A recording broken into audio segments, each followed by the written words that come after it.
आज पूरे भारत देश में 77वां स्वतंत्रता दिवस हर घर तिरंगा के रूप में बड़ी धूमधाम से मनाया गया।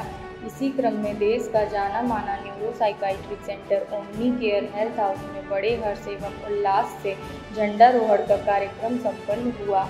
आप लोगों को बताते चलें कि ओमनी केयर हेल्थ हाउस के महाप्रबंधक डॉक्टर R.K. ठुकराल द्वारा झंडारोहण समारोह संपन्न हुआ। सर्वप्रथम डॉक्टर R.K. ठुकराल जी ने अपने संस्थान के सभी कर्मचारियों के साथ मिलकर फ्लैग होस्टिंग की, फिर राष्ट्रगान कराया गया। उसके पश्चात अपने सारे स्टाफ के द्वारा किए गए विभिन्न कार्यक्रम में शामिल हुए।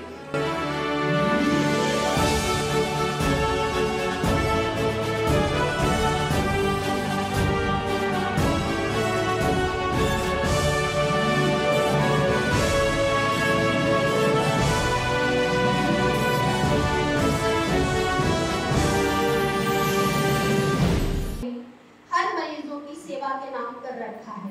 अभी हाल ही में डॉक्टर साहब को कजाकिस्तान में जाकर भी सेवा करने का सौभाग्य प्राप्त हुआ है, तो इसके लिए एक बार उन्हें ताली बजाइए।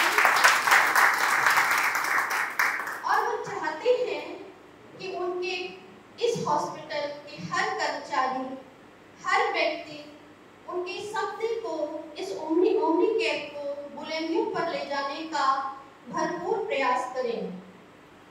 ना थके हैं कभी पैर और ना कभी हिम्मत हारी है, ना थके हैं कभी पैर ना हिम्मत हारी है, जज्बा है कुछ बनने का जिंदगी में, इसलिए सफर जारी है। कार्यक्रम का संचालन कर रही मिस सुनीता चौरसिया ने डॉक्टर R.K. ठुकराल जी के सफर के बारे में बताया कि चिकित्सा जगत में विश्व में इतना बड़ा नाम कैसे कमाएं और अनगिनत सम्मान से देश एवं विदेशों में प्रसिद्ध हुए हैं। आज भी ओमनी केयर हेल्थ हाउस द्वारा 10 जनपदों में साइकाइट्रिक क्लिनिक लखनऊ से संचालित की जाती है। देश के कोने कोने से मरीज अपने घर से भी डॉक्टर R.K. ठुकराल जी से परामर्श कर सकता है।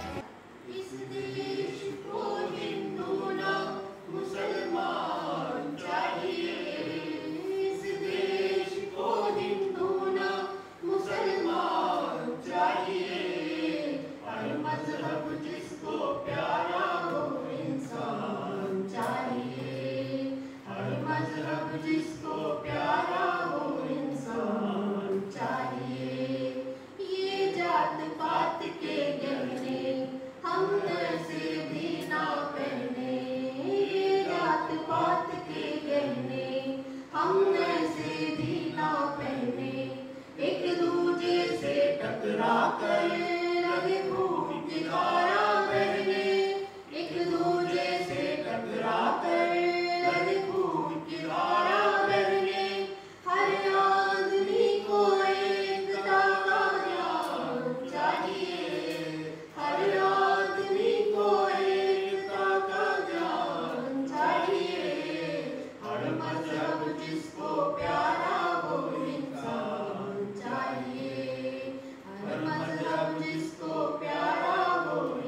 कार्यक्रम को आगे बढ़ाते हुए कई सारे लोगों ने अपने अंदाज से अपनी बात को रखा और आखिरी में डॉक्टर R.K. ठुकराल जी ने अपना अनुभव और अपने सपनों के बारे में बताया।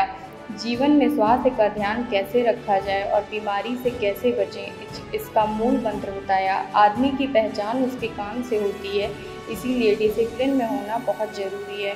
और अंत में अपने कर्मचारियों का हौसला अफजाई करते हुए उनको सम्मानित करते हुए धन्यवाद किया। इंडिपेंडेंस डे की सबको बहुत बहुत बधाई।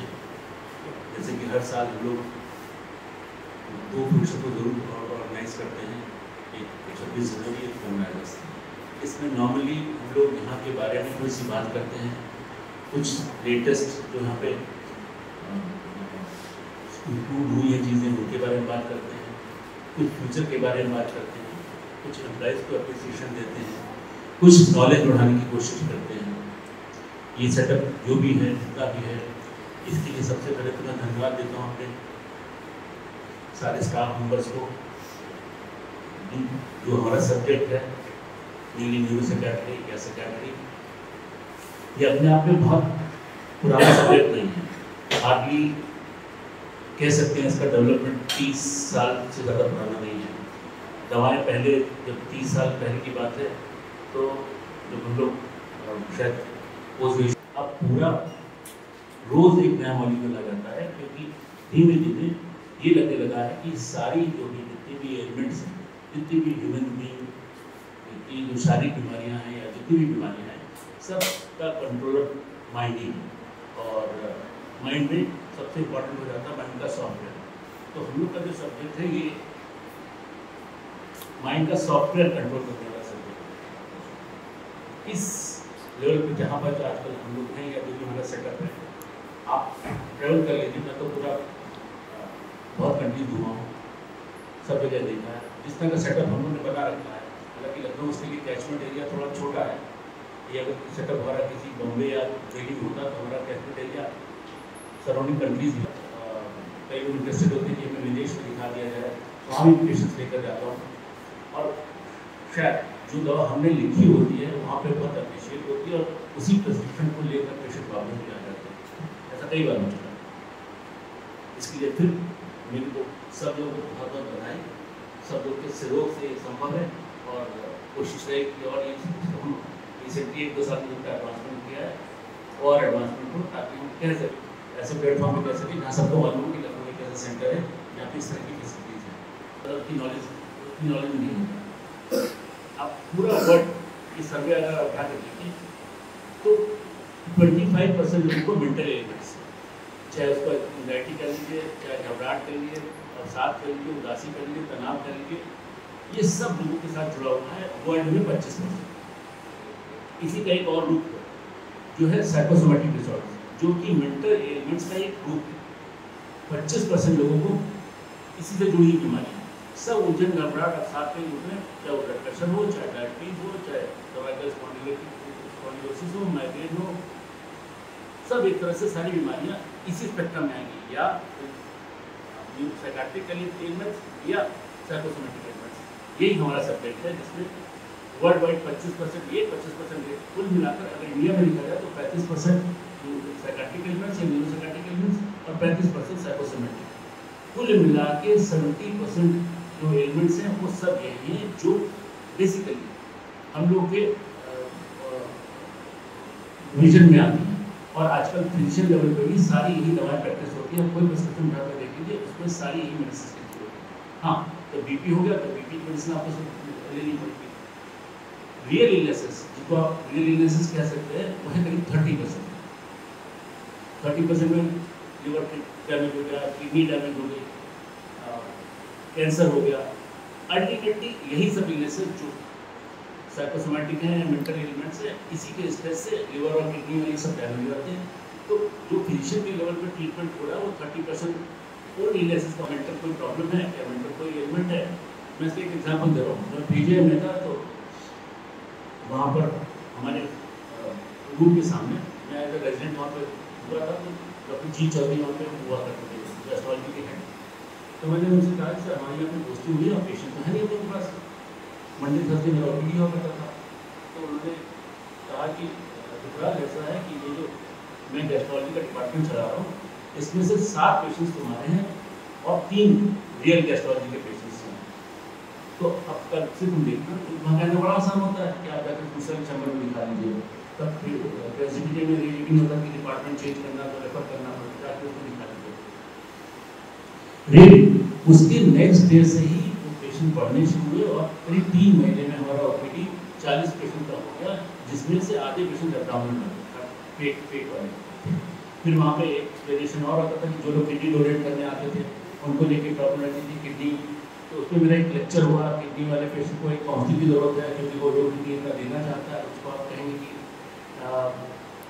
किडनी देते समय अगर आप ज़्यादा दुखी होकर किडनी दोगे तो आपकी किडनी की एक्सेप्टेंस, क्योंकि रेजिस्टेंस किडनी का बढ़ जाएगा, एक नेगेटिव मैसेज किडनी को जाएगा, दूसरी फिर आपकी किडनी इम्प्लांट नहीं होगा। यानी साइकियाट्री की फील्ड इतनी इम्पॉर्टेंट है, हम लोग इस सब्जेक्ट से थोड़ा सा एक्सरसाइज करते हैं, लेकिन हर मोमेंट पे, हर घर में, हर समय आप अपने फैमिली मेम्बर्स के साथ सिर्फ ये उसको समझा रहे हैं, वो भी साइकियाट्री है, उसको मना रहे हैं, वो भी साइकियाट्री है, और डांट रहे हैं, यानी human psychiatry, human behaviour basically अब तो इसका नाम ही चेंज हो गया है, we call it human behaviour sciences. तो एक तरह से मतलब ये एक ऐसा सब्जेक्ट है जो हर मोमेंट में हम प्रैक्टिस कर रहे हैं। जब उसकी ट्रीटमेंट की बात आती है तो definitely you need a technical person, जो हम लोग। तो ये मैं इसलिए कहना चाहता हूँ कि यहाँ पर जो भी आएगा उसके लिए जो भी ट्रीटमेंट यहाँ पर दिया जाएगा, वो ट्रीटमेंट सिर्फ इसलिए नहीं होगा कि वो एलिमेंट लेकर आए, वो एज अ पर्सन पूरा एक इंजन लेकर आया, पूरा एक प्रोफाइल लेकर आया, उस पूरे प्रोफाइल को ठीक करना जिंदगी भर के लिए, ताकि वो ठीक रहे जिंदगी भर, उसकी कोई फिजिकल एलिमेंट भी ना हो, यानी साइकोसोमेटिक एलिमेंट भी ना हो, और मेजर फिजिकल एलिमेंट ना हो। और ये चीज़ अगर वो सीखता है तो जैसे मैं कहता हूँ ये बिहेवियर आप अपने परिवार में देते हैं, बच्चों को देते हैं, तो बच्चे भी बेसिकली जो जीन्स आपने आपको उनको दिए हैं बीमारी की, आप अपना जो सोच की है वो भी अगर आपने आप ठीक से यहाँ पे इतना ट्रीटमेंट दिया है तो आप अपने फ्रेंड्स को भी वो सब समझा सकते हैं, अपने बच्चों को भी समझा सकते हैं। तो उनको भी जो आपके लिए हमने प्लान किया है कि आपको आप ठीक हो, ठीक रहें, आपको कोई रोग ना हो, ये रोग ना हो, जिंदगी भर और कोई रोग ना हो, इसी उद्देश्य से पूरे यहाँ पर जो ट्रीटमेंट का कॉन्सेप्ट है वो डे 1 से शुरू हो जाता है। जैसे ही पेशेंट आता है हम लोग बताते हैं कि भाई ये प्रोवाइड करा लीजिए, और इस तरह से हमको 2 हफ्ते का समय दीजिए कम से कम अपने ट्रीटमेंट को मॉडिफाई करने के लिए, मॉड्यूलेट करने के लिए, और उसको ठीक से देने के लिए। अल्टीमेटली उद्देश्य कि आप भी ठीक रहें और आपकी फैमिली में भी कोई इस तरह की एलिमेंट ना हो, ये एलिमेंट भी ना हो, और चाहे फार्मेसी का स्टाफ हो, चाहे ओपी हो, सबको ये बात मालूम होनी चाहिए कि जब मौका मिले जाके पेशेंट को समझा दो। क्योंकि मेडिकल प्रोफेशन में सबसे इम्पोर्टेंट ये हो जाता है कि जो आप कर रहे हैं कम से कम आप तो खुश होइए, आप तो लगे कि आप जो कुछ करते हैं आपने अपनी खुशी के लिए कर रहे हैं। जब आप अपनी खुशी के लिए करेंगे तो आप दूसरे को ज़्यादा बेहतर ट्रीटमेंट दे पाएंगे, ज़्यादा बेहतर मैनेज कर पाएंगे, वो समझ पाएगा आपकी बात। और जो हमारा उद्देश्य है सेटअप का वो यही है कि ये मैसेज यहाँ से लेकर जाएं, अपने दोस्तों को ये मैसेज दें कि ये ओमिकल का कॉन्सेप्ट है, और ओमिकल में ट्रीटमेंट करा रहे हैं या नहीं करा रहे हैं, ये कॉन्सेप्ट उनको जिंदगी में सब जगह काम आने वाला है। उनको काम में आने वाला है, उनकी फैमिली को काम में आने वाला है, उनके दोस्तों को काम में आने वाला है। मेरा अभी कभी पेशेंट्स आ जाते हैं तो मेरे पेशेंट में इसलिए देख रहा हूँ कि पेशेंट में देख रहा हूँ टाइम लग रहा है, आधा घंटा लग रहा है, 1 घंटा लग रहा है। अब मैं पेशेंट देख रहा हूँ, इतना सब प्रैक्टिस कर लिया, पता नहीं कितने देश घूम लिए सब, अब प्रैक्टिस करता हूँ मैं अपने आनंद के लिए। और यही पेशेंट को समझा सके कि ग्रुप में समझाना आसान होता है, 4 पेशेंट एक जैसे हमारे जितनी भी क्लिनिक है वहाँ पर हम कोशिश करते हैं कि जब भी पेशेंट आए 10 मिनट से पहले बात करें, ट्रीटमेंट का पूरा कॉन्सेप्ट समझना। इसे भी विजिटिंग वर्क से पेशेंट आया था 27 ईयर से उसके एपिलेप्सी का ऐसा कोई दिन नहीं गुजरता था कि उसका दौरा ना हो, 2-3 दौरे। और यहाँ पर काउंसलिंग बताने से ट्रीटमेंट क्या है, कैसे है, क्यों होने जा रहा है, उनको रिलैक्स हुआ तो उसको रुका तो 1 महीने के लिए, लेकिन वो 7-8 दिन में उसके दौरे कंट्रोल हो गए और 2 हफ्ता चला गया। ट्रीटमेंट चले तो एक अलग बात है, लेकिन जो चीज़ 27 साल से कंट्रोल नहीं हो रही थी। अच्छा, इन रिलेशन में सबसे ज़्यादा खराब बात है, ना इमरजेंसी है, ना क्रिटिकल है, ना लाइफ थ्रेटनिंग है, लेकिन पूरा जीवन ले लेते, पूरा आपकी जो कैपेबिलिटीज़ है, प्रोडक्टिविटी है, उस सब को बहुत नीचे ले आती है, और आपके समय तक तो साथ देते हैं, बाद में वो उससे एकदम से किनारा रहते हैं। तो यहाँ पर रहकर यहाँ पर पेशेंट को आकर ट्रीटमेंट का मतलब इतना छोटा नहीं कि दवा दी उससे रोग ठीक हो गया। ट्रीटमेंट का मतलब है, ये मैं लर्न कराने की बात कर रहा हूँ। ट्रीटमेंट का मतलब यहाँ पे खत्म नहीं है। ट्रीटमेंट का मतलब उसकी सामाजिक ऊंचाइयाँ, उसकी आर्थिक ऊंचाइयाँ, वो सब जो कर पाए जो एक सामान्य आदमी करता है। क्योंकि अक्सर जितने भी मेंटल इलनेस हैं, anxiety, depression, schizophrenia, mood disorder, OCD, dementia, Parkinson's, इन सब में आदमी रहता जो है क्योंकि उसकी कैपेबिलिटीज है जीरो के बराबर, यानी वो बिल्कुल अनप्रोडक्टिव सी लाइफ लेता है। तो अल्टीमेटली ट्रीटमेंट का उद्देश्य ऐसा नहीं जो 20% आप दवा देते हैं उससे काम चलना, नहीं, 80% ट्रीटमेंट है जो दवा नहीं है। उस पर एक फैमिली सेशन हम लोग करते हैं, फिर इंडिविजुअल काउंसलिंग करते हैं, और फिर आजकल हमने आर्टिमिस ईयर सर्वे अप्रूव है, सबसे लेटेस्ट टेक्नोलॉजी है। आप मेडिटेशन करें 2 साल तक और आर्टिमिस की 30 सेशंस ले लें, वो बराबर वही एडवांटेज देगा। ये मैं लेवल लैंग्वेज में बात कर रहा हूँ, लेकिन है ऐसा। आप फिजिकल एक्सरसाइज बराबर, यानी आपका जो 5 साल का मॉर्निंग वॉक, वैसे ही जैसे आप ट्रेन में चलें, आप ट्रेन में चलें, हवाई जहाज में चलें, ये टेक्नोलॉजीज हमारे यहाँ पे हैं। ये मैंने अपने रिसेंट इंक्लूजन्स के बारे में बताया। अब एक संजीवनी के शेड्यूल, संजीवनी जो भी पेशेंट एडमिट रहते हैं, हम लोग का शेड्यूल लगता है कि बहुत फैसिनेटिंग नहीं, बहुत अट्रैक्टिव नहीं। तो उसमें हमने बहुत ही थेरेपी इम्प्रूव रही है, जैसे एक नेचर के लिए इंक्लिनेशन, एक क्लब थेरेपी, ये भी रिसेंट इंक्लूजन्स है और कुछ लोग आपको दिखाई देने लगेंगे। और अब मैंने ये भी कहा कि ये सेटअप तो हम लोग, क्योंकि हम सब कुछ कर चुके हैं, सब कुछ दे चुके हैं, हम लोग को सिर्फ बांटना है, उसका प्रचार करना है। प्रचार इसलिए नहीं कि वो हमारी जरूरत है, प्रचार इसलिए करना है कि पेशेंट की जरूरत है। और मैं यहाँ पे कह देता हूँ फोन पे कि जब भी कोई पेशेंट दिखाने की बात करे, अपॉइंटमेंट की बात करे, तो ये जरूर कह दो कि अगर जहाँ इलाज चल रहा है इलाज करो, अगर नहीं इलाज काम चल रहा है तो बात ठीक है, अगर थक चुके हो तो ही हमारे आओ। ये मैसेज रखो अपने पास, जब जरूरत हो तभी आना। कोई पेशेंट फोन करे तो देखिए इतना मैसेज उसको जरूर दे दें हमारे स्टाफ को लोग, कोई भी फोन करे कि जब आप इलाज से हार जाओ, जब और इलाज से हारने का मतलब ये नहीं कि आपका स्किज़ोफ्रेनिया या मूड डिसऑर्डर या ये साइकोसोमेटिक इलनेस ठीक हो गई। इसका सिंपल सा मतलब है कि आप प्रोडक्टिव हुए, आप काम काज में आए। आप फोन करके पूछिए, हाँ इसका भी ट्रीटमेंट चल रहा है, 10 साल से ट्रीटमेंट चल रहा है, क्या करते हैं घर का काम करते हैं, नहीं, ये ट्रीटमेंट का कोई उद्देश्य नहीं हुआ। ट्रीटमेंट का उद्देश्य हो कि एक नॉर्मल आदमी प्रोडक्टिविटी जिसकी होती है, अगर 50% प्रोडक्टिविटी उसकी होनी चाहिए, तो अब जो हमारा पेशेंट है उसको उसकी प्रोडक्टिविटी 100% तक, 150% तक ले जानी रहती है। लोग बहुत ज़्यादा गेन करते हैं, पेशेंट से बहुत ज़्यादा उसको हिकारत से देखने लगते हैं। नशा करने वाले पेशेंट को बिल्कुल छोड़ ही देते हैं, लोग हथियार ही डाल देते हैं।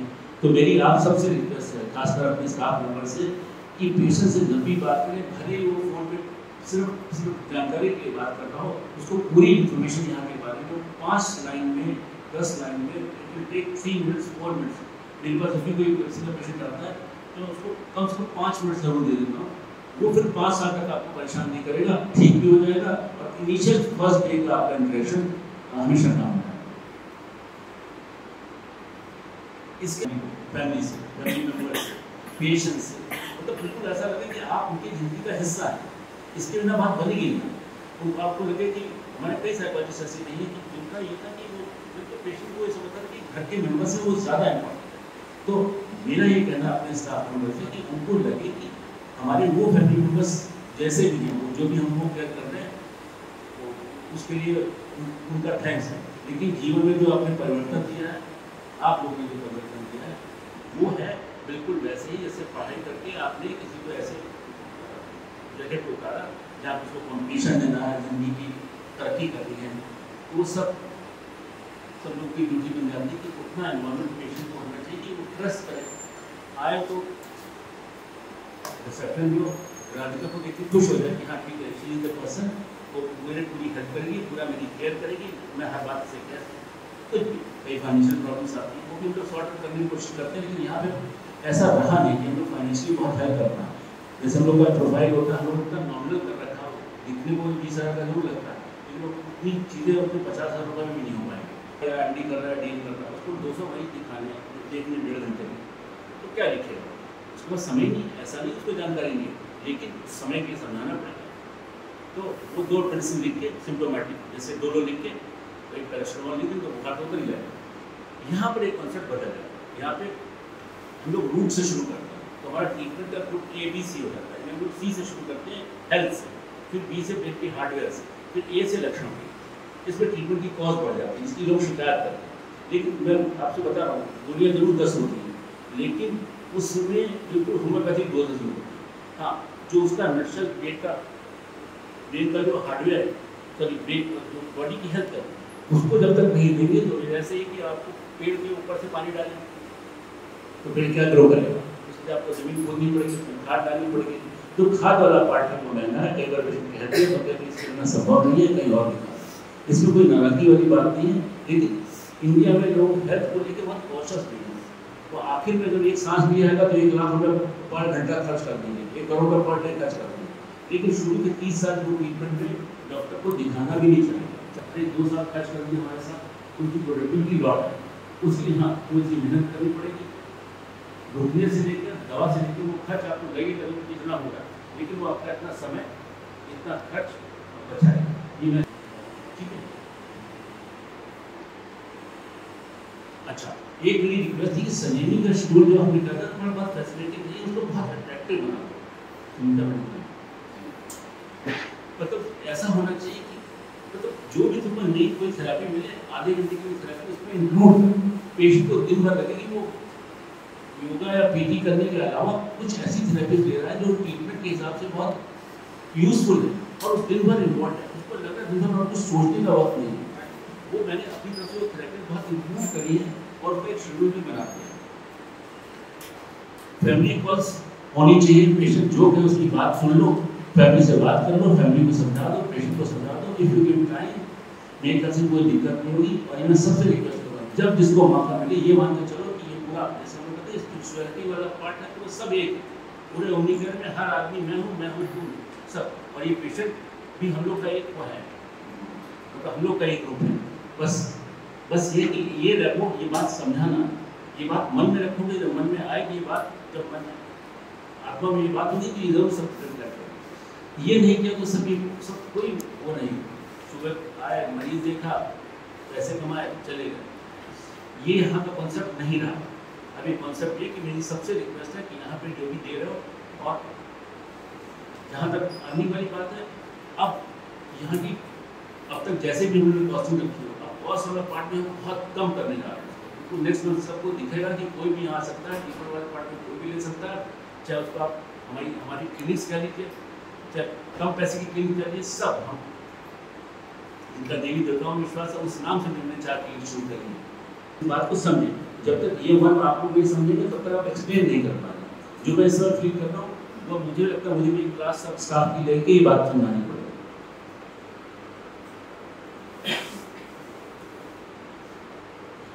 अच्छा, पेशेंट कई बार कहते हैं ये हमको नहीं करना है, इंजेक्शन नहीं लगवाना, ठीक है, डोंट फोर्स किसी पेशेंट को किसी चीज के फोर्स मत करो, फोर्स मत करो, इंजेक्शन लगाने की फोर्स मत करो। बस एक्सप्लेन इतना कर दो कि खुद को लगे कि मैंने पूरा एक्सप्लेन कर दिया, और उससे कंसर्न ले लो कि मैं भाई ये नहीं कराना चाहता हूँ। कंसर्न लेने का मतलब है कि आप रिस्पॉन्सिबिलिटी अपने पेशेंट को के ऊपर डाल दी, उसके फैमिली मेंबर्स पर डाल दी। ये चीज़ एक वो बनाना कि इंफॉर्मेशन देने में ध्यान देना, तो और उसका पेशेंट अगर नहीं, पेशेंट की फैमिली मेंबर्स नहीं मानते तो कोई बात नहीं, ठीक है। ये समझ उसका उनको समझ में नहीं समझ में आता तो आपने अपना एफर्ट पूरा किया, आप अपना एफर्ट पूरा करिए हर तरीके। मेडिसिन का एक बहुत बड़ा हिस्सा है जो मेडिसिन नहीं है, जिसके बारे में अभी मैंने बताया था कि वो है काउंसलिंग, उसमें फैमिली काउंसलिंग, इंडिविजुअल काउंसलिंग, लेकिन आपने एक्सरसाइज नहीं करी। तो 80% ट्रीटमेंट एक्सरसाइजेज हैं, वो एक्सरसाइज तरह तरह की हैं, थेरेपी तरह तरह की हैं, उसके लिए समय चाहिए होगा।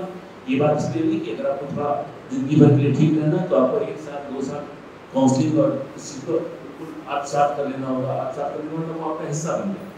उससे आप अपना स्ट्रेस कैसे कम करना मौके पे कर पाएंगे। नशे वाले पेशेंट की एक अलग थेरेपी है, OCD वालों की अलग थेरेपी है, वो सब जो दवा नहीं है वो पार्ट 80% है, और वो सबको अपनाना चाहिए। और इसलिए अपनाना चाहिए क्योंकि वो सीखेंगे तो वो उनकी व्यवहार शैली में रहेगा, व्यवहार शैली में रहेगा तो उनके घर परिवार के लोग, उनके मित्र लोग या उनके बच्चे लोग वही सीखेंगे। अक्सर फैमिली में ये सवाल उठता है, लोग क्वेश्चन करते हैं, मदर्स आर बड़ी एजुकेटेड मदर्स कि सर हमारी फैमिली में डिप्रेशन नहीं करता है, हमारी फैमिली में ये प्रॉब्लम है, हमारे बच्चों का क्या होगा। तो बच्चों का क्या होगा, जो आप सीखेंगे जो भाषा सीखेंगे वो जो बच्चों को देंगे वही संस्कार करेंगे, वही आप कहेंगे कि आप अपने करेक्शन करेंगे। तो आपका सीखा हुआ काम आपके बच्चों के काम में आने वाला है, या आपके नेक्स्ट जनरेशन के काम में आने वाला है। तो ये 80% ट्रीटमेंट उनको कभी भी मेडिसिन लेने से बचाए।